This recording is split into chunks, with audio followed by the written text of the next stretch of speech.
جسے بلو home land کہا جاتا ہے۔ یہ قانون ترک صدر رجب طیب اردوان کو اتنی پاور اور طاقت دے گا کہ ہر بار ترک صدر کو پارلیمنٹ کا دروازہ کھٹکھٹانے کی ضرورت نہیں ہوگی۔ یہ قانون ترکی کو 100 سال پرانے معاہدہ لوزان کو توڑ کر اپنا حق جبرن دشمن کے منہ سے جبڑوں سے کھینچنے کا موقع فراہم کرے گا۔ یہ قانون کیا ہے؟ ماوی وطن، ایک ایسا قانون جس میں ترکی کو اپنے آس پاس کے سمندر میں 4,60,000 مربع کلومیٹر کا رقبہ مل جائے گا۔ اگر آپ آج ترکی کا موجودہ رقبہ دیکھیں، کل کتنا میپ پر رقبہ ہے ترکی کا، وہ 8 لاکھ مربع کلومیٹر سے زائد ہے۔ لیکن اگر اس میں 4,60,000 مربع کلومیٹر کا مزید اضافہ ہو جائے تو ترکی بڑا ہو جائے گا۔ ترکی اپنا حق لینے جا رہا ہے۔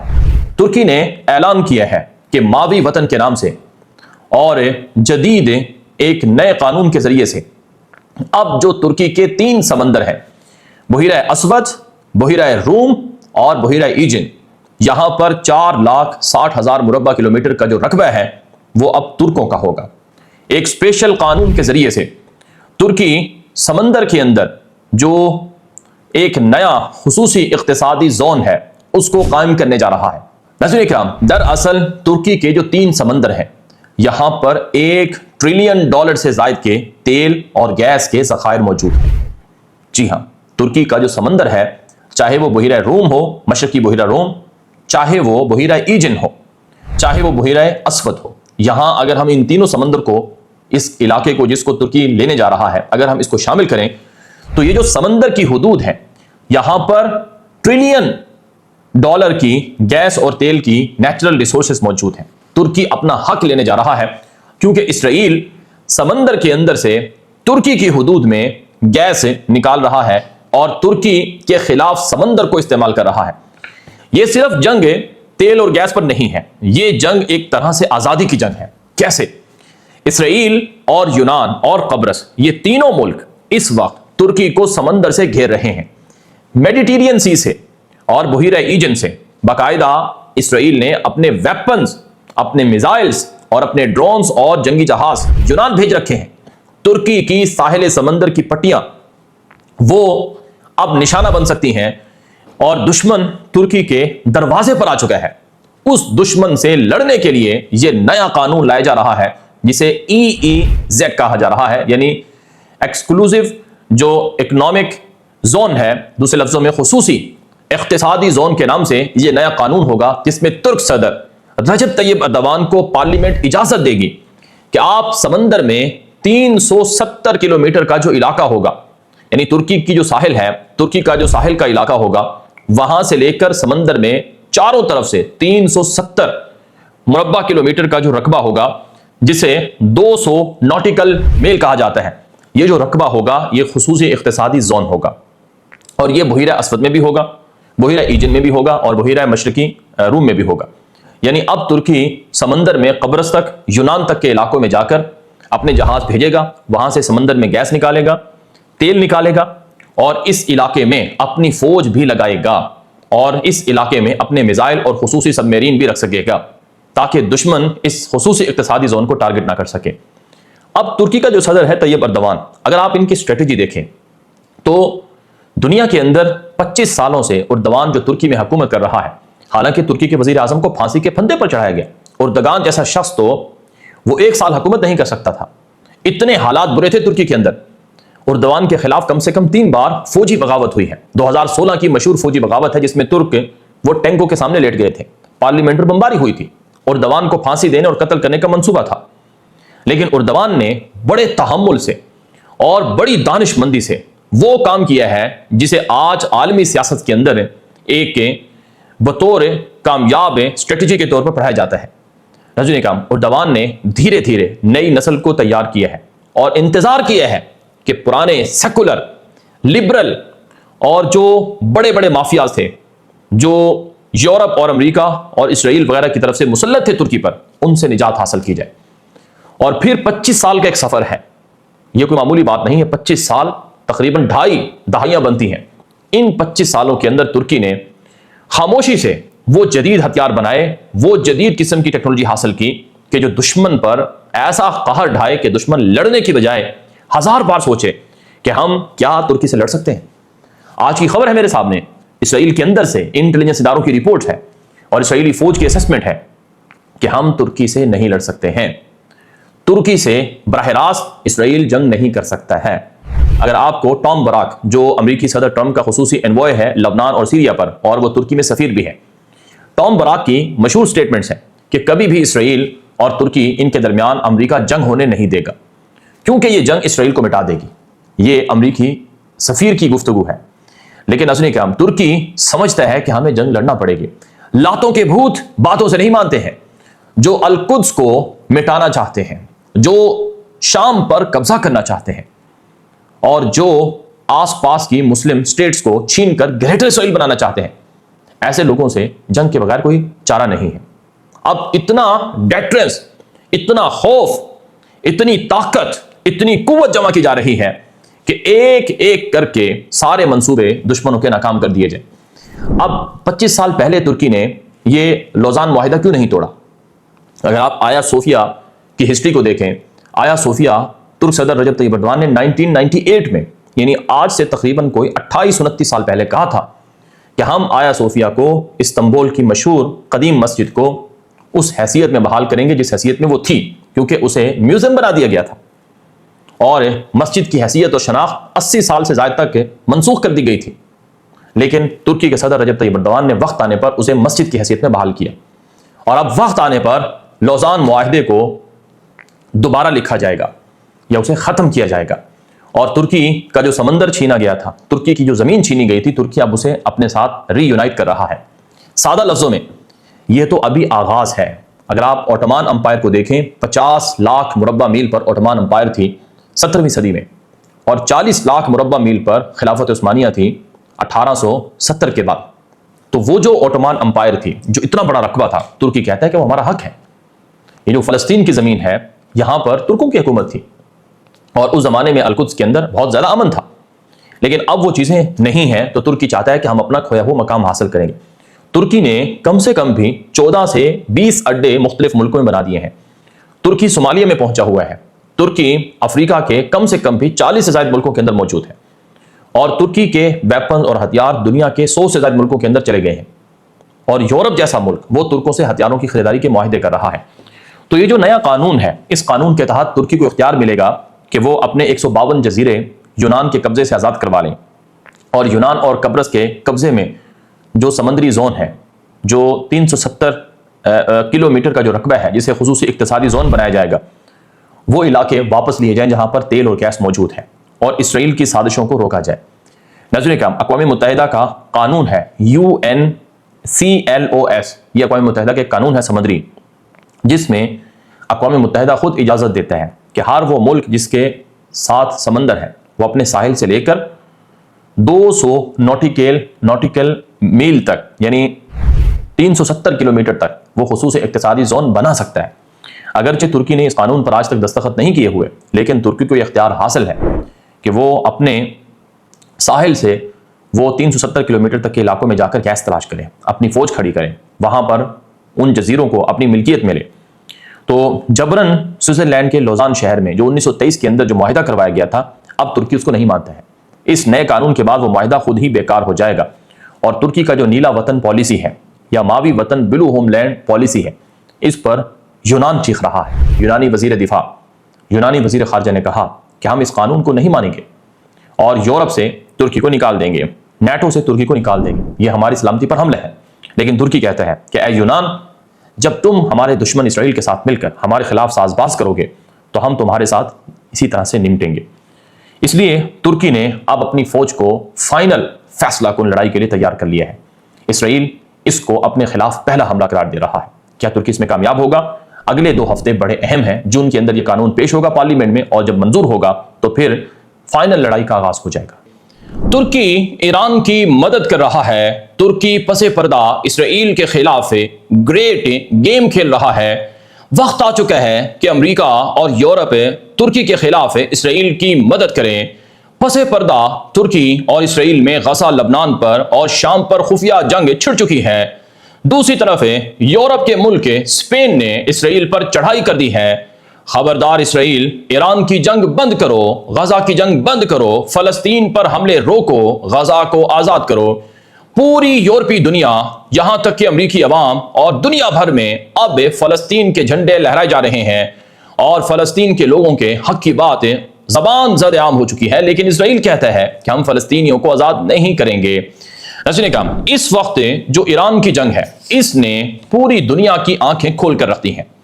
ایران کی جنگ اتنی خطرناک امریکہ کے لیے ثابت ہوئی ہے کہ امریکی عوام، امریکی فوج اور امریکی حکومت کے لوگ، یہاں تک کہ امریکی کانگریس، امریکی سینٹ کے لوگ اور ٹرمپ کے اپنے ساتھی مخالف ہو گئے کہ یہ جنگ اسرائیل کی جنگ ہے، اور اسرائیل کی خاطر آخر کب تک امریکہ جنگیں لڑے گا؟ جی ہاں، اسرائیل کی خاطر امریکہ آخر کب تک جنگیں لڑے گا؟ پرائی جنگوں میں امریکی عوام کا پیسہ کیوں برباد کیا جا رہا ہے؟ امریکہ میں صحت پر اور ایجوکیشن پر اور دیگر عوام کی فلاح و بہبود پر اتنا پیسہ خرچ نہیں ہوتا جتنا پیسہ جنگوں کی نظر ہو رہا ہے اور اسلحے پر خرچ ہو رہا ہے۔ امریکی عوام اب ٹرمپ کی مخالف بن چکی ہے، اور اگر امریکہ کا صدر ٹرمپ جنگ بند نہیں کرے گا ایران کی تو اگلا الیکشن ہار جائے گا۔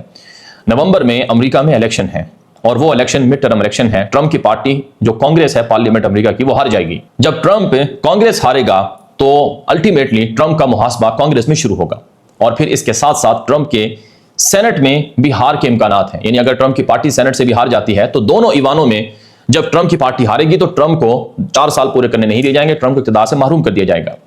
تو یوں ناظرین کرام، امریکی عوام اور پوری یورپی دنیا ایران کی جنگ کی وجہ سے وہ اسرائیل کے تو خلاف ہے ہی، امریکہ کے بھی خلاف ہو چکی ہے۔ اب جو آج کی ایک بڑی خبر ہے، جو اسرائیلی میڈیا ہے اور جو اسرائیلی تھنک ٹینکس ہیں، جو اسرائیلی مختلف طرح کی انسٹیٹیوٹ ہیں، وہ اب مختلف ملکوں کو برا بلا کہہ رہی ہیں۔ ویسے ایران کی جنگ میں امریکہ اور اسرائیل خود ناکام ہوئے ہیں، کیونکہ جو منصوبے تھے، جو خفیہ رپورٹیں تھیں موساد کی، وہ ناکام ہوئی ہیں۔ اسرائیل کی خفیہ ایجنسی موساد نے کہا تھا کہ اگر ہم ایران پر حملہ کر دیں تو ایران کے ٹاپ لیڈر کو مار کر 2 ہفتوں میں ایران کو فتح کیا جا سکتا ہے، اور اگر ہم ایران کے اوپر میسو سٹرائک کریں گے تو پورا ایران زیادہ سے زیادہ 6 ہفتوں کے اندر فتح ہو جائے گا۔ لیکن نہ تو ایران کی میزائلوں کی صلاحیت ختم ہوئی، نہ ایران کا جوہری پروگرام ختم ہوا، اور نہ ہی ایران کی فوج ختم ہوئی، نہ ہی ایران کی حکومت گری، اور یہاں تک کہ امریکہ اور اسرائیل دونوں کو نقصان ہوا۔ اب مختلف طرح کے ہیلے بہانے کیے جا رہے ہیں، کسی نہ کسی ملک کو ٹارگٹ کیا جاتا ہے۔ کبھی پاکستان کا نام لیا جاتا ہے کہ پاکستان ایران کو بچا رہا ہے، کبھی چین کا نام لیا جاتا ہے کہ چین ایران کو بچا رہا ہے، اور کبھی روس کا نام لیا جاتا ہے کہ روس ایران کو فوجی مدد بھیج رہا ہے، اور کبھی سعودی عرب کو برا بلا کہا جاتا ہے کہ سعودی عرب ایران کی خفیہ مدد کرتا ہے اور ایران کے خلاف جنگ میں امریکہ اور اسرائیل کا ساتھ نہیں دیتا، اور کبھی قطر پر بلیم کیا جاتا ہے کہ قطر اندر سے امریکہ کے بہت خلاف ہے اور وہ بھی ایران کا ساتھ دے رہا ہے، اور اب ترکی کو لتاڑا جا رہا ہے کہ ترکی دراصل ایران کو مدد دے رہا ہے۔ آپ یہ رپورٹ دیکھیں، ایک اسرائیل نواز انسٹیٹیوٹ ہے جو امریکہ کے اندر کام کرتا ہے، FDD، اس نے اپنی رپورٹ میں کہا ہے کہ ایران کے مالیاتی نظام کو ترکی جو ہے وہ ہیلپ دے رہا ہے۔ ترکی کی جو مختلف طرح کی ایجنسیز ہیں مالیاتی اور بینک ہیں، وہاں پر ایرانی حکام کے اور ایرانی لوگوں کے اکاؤنٹ کھلے ہوئے ہیں، اور وہ ترکی کے مالیاتی نظام سے بہت سے فوائد اٹھا رہے ہیں۔ یہاں تک کہ سوڈان میں جو ایران کا اسلحہ ہے وہ ترکی خرید کر بھیج رہا ہے، یعنی ترکی ایران سے اسلحہ لیتا ہے اور سوڈان میں بھیجتا ہے۔ اب یہ ایک ایسی کڑی ملائی گئی ہے کہ جس میں ترکی کو برا بلا کہا جائے کہ تم سوڈان میں کیوں وہاں باغیوں کے خلاف سوڈانی حکومت کی مدد کر رہے ہو۔ آپ کو پتا ہے سوڈان افریقہ کا بہت بڑا مسلمان ملک ہے، وہاں پر جو جنگ ہے وہ اسرائیل نے بھڑکا رکھی ہے۔ کیوں؟ کیونکہ سوڈان کے سامنے سعودی عرب ہے، درمیان میں سمندر ہے، سوڈان میں اڈے بنانا چاہتا ہے، ترکی وہاں پر سوڈان میں موجود ہے، اور جو بحر احمر ہے اس پر اسرائیل قبضہ چاہتا ہے۔ تو اسرائیل کا جو منصوبہ ہے وہ مسلمانوں کو ڈیوائیڈ کر کے ان کے اوپر حکومت کرنے کا ہے۔ تو اب یہ الزام لگایا گیا ہے کہ ترکی جو ہے وہ اندر سے مدد کر رہا ہے ایران کی۔ ناظرین کرام، حقیقی بات بھی یہی ہے کہ ترکی ایران کی اس لیے ہیلپ کرتا ہے کہ ایران پڑوسی ملک ہے۔ یہ بھی کہا جا رہا ہے کہ ترکی ایران کا گیس اور تیل خریدتا ہے، اور ترکی اپنا بارڈر جو 1000 کلومیٹر ہے ایران کے ساتھ اس کو کھولے ہوئے ہے، وہاں سے دھڑا دھڑ تجارتی سامان اور مختلف طرح کے امدادی سامان ایران جا رہا ہے۔ اور یہی الزام پاکستان پر بھی ہے کہ پاکستان نے 6 کوریڈور کھول رکھے ہیں ایران کے لیے، اور پاکستان ایران کے ذریعے سے ایران جو ہے وہ پاکستان کے ذریعے سے تھرڈ کنٹریز کے ساتھ، دنیا کے ساتھ تجارت کر رہا ہے۔ تو امریکہ اور اسرائیل اپنی شکست چھپانے کے لیے اس طرح کے الزامات لگا رہے ہیں، لیکن ترکی اسرائیل کے خلاف غزہ کی، فلسطین کے ویسٹ بینک کی اور لبنان کی اور یہاں تک کہ سیریا کی مدد کر رہا ہے۔ ترکی کے صدر طیب اردوان نے کہا ہے کہ انسانیت کے اوپر جو چڑھائی اسرائیل نے کی ہے وہ کسی نے نہیں کی۔ نیتن یاہو نے جو جرائم ڈھائے ہیں، ان جرائم کا حساب کتاب ایک نہ ایک دن ہونا ہے، اور وہ وقت جلد آنے والا ہے۔ یہ اردوان کی تازہ سٹیٹمنٹ ہے۔ اس کے علاوہ جو ترک صدر رجب طیب اردوان ہیں وہ اسرائیل کے خلاف اپنی فوج کو تیاری کا حکم دے چکے ہیں۔ آپ کو پتہ ہے ترکی کے اندر جدید ہتھیاروں سے جدید جنگی مشقیں کی جا رہی ہیں، جس کا ایک بڑا مقصد اسرائیل کی طاقت اور قوت کو توڑنا بھی ہے۔ اور اندر سے جو ترک کے وزیر خارجہ ہیں حاکان فیدان، وہ ایرانی وزیر خارجہ سے روزانہ رابطہ کرتے ہیں اور ایران کی جنگ رکوانے کے لیے امریکہ کو ڈپلومیسی کے ذریعے سے روکے ہوئے ہیں۔ بہرحال اب یہاں پر جو یورپ ہے وہ اسرائیل کے منصوبوں کی وجہ سے اسرائیل کے خلاف چیخ و پکار کرنے لگا ہے، اٹھ کھڑا ہوا ہے۔ آپ اسپین کے وزیر اعظم پیڈرو سانچیز کا یہ بیان دیکھیں جس میں انہوں نے کہا کہ اے اسرائیل، تم یہ جنگ بند کرو، جو جنگ تم نے ایران کے خلاف شروع کی ہے، جو جنگ تم نے لبنان میں شروع کر رکھی ہے، اور جو جنگ تم نے غزہ میں شروع کر رکھی ہے، اور جو جنگ تم سیریا اور ویسٹ بینک کے علاقوں میں پھیلا رہے ہو۔ اسرائیل تمہاری جنگوں کی وجہ سے انسانیت مر رہی ہے اور انسانی حقوق پامال ہو رہے ہیں۔ اور پیڈرو سانچیز نے کہا کہ اسپین فخر کرتا ہے کہ وہ فلسطین کے ساتھ کھڑا ہوا ہے، پورا اسپین وہ فلسطین کی حقوق کی آزادی کے لیے بات کرتا ہے۔ ناظرین اکرام، 2024 میں اسپین یورپ کا وہ ملک تھا جس نے فلسطین کی براہ راست ریاست کو ریکگنائز کیا اور فلسطین کے ساتھ سفارتی تعلقات شروع کیے۔ 2024 میں جب اسرائیل غزہ پر حملے کر رہا تھا تو اسپین نے سب سے زیادہ مدد کی تھی غزہ کی، اور اسپین کا وزیر اعظم پیڈرو سانچیز یورپ کا وہ بہادر وزیر اعظم ہے جو اسرائیل سے ہر طرح کی دشمنی مول لے کر، خطرہ مول لے کر پوری قوت اور طاقت کے ساتھ فلسطین کے ساتھ کھڑا ہوا ہے۔ اب ہوا کچھ یوں ہے کہ اسپین کی جو عوام ہے وہ بھی ساتھ دیتی ہے فلسطین کا۔ اسپین کی فٹ بال کی ٹیم دنیا میں بہت مشہور ہے، آپ کو پتہ ہے بارسلونا اور مختلف طرح کے جو وہاں فٹ بال کے کلب بھی ہیں اور مختلف طرح کے جو ایونٹس ہوتے ہیں، اسپین دنیا کے اندر ایک بہت پاپولر ٹیم رکھتا ہے فٹ بال کی۔ تو اسپین کی فٹ بال کی ٹیم کا ایک مشہور کھلاڑی ہے نوجوان، لامین یامال اس کا نام ہے۔ اس نے جو ایک فٹ بال کے ایونٹ کی تقریب تھی اس میں فلسطین کا جھنڈا لہرایا۔ اب وہ اسپین کا جو لامین یامال ہے وہ اسپینش ہے، اس کے والدین افریقی اور مراکشی ہیں۔ تو وہ جو نوجوان فٹ بالر تھا جو اسپین کی قومی ٹیم کا بھی حصہ ہے، اس نے جو فلسطین کا جھنڈا لہرایا اس پر اسرائیل نے چیخ و پکار شروع کر دی کہ دیکھو اسپین اتنا متشدد ہو گیا ہے، اسرائیل کے خلاف نفرت میں اتنا آگے بڑھ گیا ہے کہ وہ فلسطین کے جھنڈے اب قومی ٹیم کے فٹ بال ٹیموں سے لہروا رہا ہے، اور تاکہ دنیا کے اندر اسرائیل کے خلاف نفرت کو مزید بڑھایا جائے۔ اس طرح کے الزامات اسپین پر لگنا شروع ہو گئے۔ تو اسپین کا جو وزیر اعظم ہے پیڈرو سانچیز، اس نے اپنے اکاؤنٹ سے ایک پوسٹ کی اور اپنی تقریر میں یہ بات کہی کہ اسرائیل کان کھول کر سن لو، فلسطین کا جھنڈا لہرانا کوئی تمہارے ساتھ دشمنی کرنا تھوڑا ہے، ہم تو فلسطین کی لوگوں کی، مظلوموں کی حمایت کر رہے ہیں، اور جھنڈا لہرانا یہ ہمارے لیے بڑا اعزاز ہے۔ ہم اگر آج انسانیت کے لیے، مظلوموں کے لیے کچھ کر سکتے ہیں تو یہ ہمارے لیے بہت بڑا اعزاز ہے۔ اے اسرائیل، ہمیں الزام مت دو، اپنے آپ کو سنوارو، اپنے آپ کو دیکھو کہ تم کیا ظلم کر رہے ہو، یہ اسپین کے وزیر اعظم نے کہا ہے۔ اور لامین یامال جو اسپین کا فٹ بال نوجوان کھلاڑی ہے، اس کا فلسطین کا جھنڈا لہرانا پوری دنیا میں اتنا مشہور ہوا کہ سوشل میڈیا پر ٹرینڈ بن گیا، اور ابھی بھی یوٹیوب پر اور مختلف جگہوں پر اس پر بات کی جا رہی ہے، اور اسپین کی عوام علل اعلان کہہ رہی ہے کہ ہاں ہماری حکومت بالکل ٹھیک کر رہی ہے۔ اسپین کے وزیر اعظم نے کہا کہ ہمارے ملک میں کچھ ایسے لوگ بھی ہیں جو اپنے آپ کو سیاستدان کہتے ہیں لیکن وہ انسانیت کے ساتھ نہیں، مظلوموں کے ساتھ نہیں، وہ ظالموں کے ساتھ کھڑے ہوئے ہیں۔ اب یہ دور اسپین کے اندر نہیں چلے گا۔ یاد رہے، اسپین کا اسرائیل کے خلاف فلسطین کا ساتھ دینا یہ امریکی صدر ٹرمپ کو بھی قبول نہیں ہے۔ اسپین وہ ملک ہے جس نے اپنی بندرگاہوں کو امریکہ کے جہازوں کے لیے روک دیا کہ آپ ہماری بندرگاہوں سے ایران پر حملے کے لیے اسلحہ نہیں لے کے جا سکتے ہیں۔ اسپین یورپ کا وہ ملک ہے جس نے اعلان کیا ہے کہ آپ امریکہ ہماری ایئر سپیس بھی ایران کے اوپر بمباری کے لیے استعمال نہیں کر سکتے۔ بہت سے مسلمان ملک ہیں جو ایران کو، جو اسرائیل کو اور امریکہ کو ایران کے خلاف جنگ کے لیے اپنی ایئر سپیس دیتے ہیں۔ آپ عراق کو دیکھ لیں، شام کو دیکھ لیں، ٹھیک ہے وہ روک نہیں سکتے لیکن مذمت تو کر سکتے ہیں۔ آپ جارڈن کو دیکھ لیں، وہاں کا موفق سلطی ایئر بیس تو پورا اڈا بنا ہوا ہے اور وہ ایران کے اوپر بمباری کے لیے استعمال ہوتا ہے۔ اب غزہ کے لیے جتنا کام اسپین نے کیا ہے شاید ہی اتنا کسی مسلمان ملک نے کیا ہو، اور آپ کو پتہ ہے غزہ میں اور لبنان میں روزانہ اسرائیل کے حملے ہوتے ہیں۔ ابھی جو میرے سامنے ایک اور بڑی خبر ہے وہ یہ ہے کہ امریکہ کا نیو یارک شہر کا جو میئر ہے مامدانی، زہران مامدانی ان کا نام ہے، انہوں نے باقاعدہ اپنے اکاؤنٹ پر پوسٹ لکھی نکبہ اولا کی یاد میں۔ آپ کو پتہ ہے نکبہ اولا کسے کہا جاتا ہے؟ جب فلسطینیوں کو پہلی بار اپنے گھروں سے بے گھر کیا گیا، 7 لاکھ سے 15 لاکھ فلسطینی 1948 میں جبراً فلسطین کی زمینوں سے نکال دیے گئے دھکے مار کر، اور اسرائیل نے ان کی زمینوں پر قبضہ کر کے اسرائیل کی ریاست بنائی تھی۔ تو ہر سال دنیا بھر میں جو نکبہ اولا ہے وہ منایا جاتا ہے کہ وہ فلسطینی جو اپنے گھروں سے نکالے گئے تھے۔ 78 سال ہو چکے ہیں فلسطینیوں کو ان کی زمینوں پر قبضہ کیا ہوا اسرائیل کو۔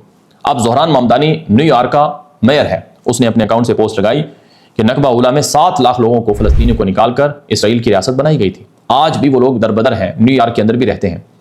ہم ان فلسطینیوں کے لیے کام کر رہے ہیں۔ اب آپ دیکھیں امریکہ کے اندر کیا ہو رہا ہے۔ امریکہ کی بہت بڑا اسٹیٹ ہے نیو یارک۔ اب آپ دیکھیں وہاں پر کیا ہو رہا ہے۔ وہاں کے لوگ جو کل تک گڑھ تھا یہودیوں کا، نیو یارک کو امریکہ کے اندر سب سے زیادہ جو گڑھ ہے یہودیوں کا وہ نیو یارک ہے، کیونکہ وہاں پر بلینر اور ارب پتی یہودی رہتے ہیں جو امریکہ کو چلاتے ہیں۔ اب وہاں اس گڑھ کے اندر سے آواز اٹھ رہی ہے فلسطین کے لیے، آخر کچھ تو ہے۔ بہرحال ایک اور بڑی خبر یہ ہے کہ غزہ کے لیے نیا فلوٹیلا قافلہ روانہ کر دیا گیا ہے ترکی سے۔ 400 سے زائد کشتیاں ہیں جو 50 سے زائد ممالک کے رضاکاروں، 400 سے زائد رضاکار ہیں 50 سے زائد ممالک کے، اور درجنوں کشتیاں ہیں، ان پر امدادی سامان لدا ہوا ہے۔ یہ غزہ کا محاصرہ توڑوانے کے لیے غزہ جانا چاہتی ہیں۔ ابھی چند دن پہلے اسرائیل نے یونان کے قریب جو غزہ فلوٹیلا قافلہ تھا اس پر حملہ کر دیا تھا۔ اب یہ ترکی سے جا رہا ہے قافلہ۔ ترکی کی حکومت نے خبردار کیا ہے کہ ہمارے فلوٹیلا قافلے پر حملہ اور ہمارے شہریوں میں سے کسی کی جان کو لینا اسرائیل کے لیے وبال جان ہوگا۔ اور پہلا جو فلوٹیلا قافلہ تھا جس میں ترکی کے لوگ آئے تھے غزہ کے لیے، اس پر جو حملہ ہوا اور جو ترک شہری گرفتار ہوئے، اس پر مقدمہ چلا ترکی کی استنبول کی عدالت میں، اس وقت بھی چل رہا ہے، جس میں عدالت نے نیتن یاہو کو، وزیر دفاع اسرائیل کاتز کو، اور وزیر قومی سلامتی بن گویر کو، اور سموترچ وزیر خزانہ کو مجرم قرار دیا اور کہا کہ انہوں نے ہمارے قافلے کو روک کر ہمارے لوگوں کی زندگیاں خطرے میں ڈالی ہیں۔ 4,500 سال ان کو قید کی سزا دی جائے، جس پر اسرائیل چیخ اٹھا تھا۔ ترکی خاموش طریقے سے اسرائیل کے خلاف چاروں طرف سے گھیراؤ کر رہا ہے۔ اب جو نیا فلوٹیلا قافلہ ہے یہ پوری دنیا کو دکھائے گا کہ دیکھو اسرائیل کیسے غزہ کا امدادی محاصرہ کیے ہوئے ہے اور امداد اور سامان تک جانے نہیں دیتا ہے۔ آخر میں ایک اور خبر بتائیں گے آپ کو کہ لبنان میں 19 اسرائیلی فوجی مارے گئے ہیں۔ دی کریڈل کی رپورٹ ہے کہ اب تک جنگ بندی کے بعد اسرائیل کے حملے بھی چل رہے ہیں اور اسرائیلی فوجیوں کی ہلاکتیں بھی بدستور جاری ہیں۔ اجازت دیجیے، السلام علیکم ورحمۃ اللہ وبرکاتہ۔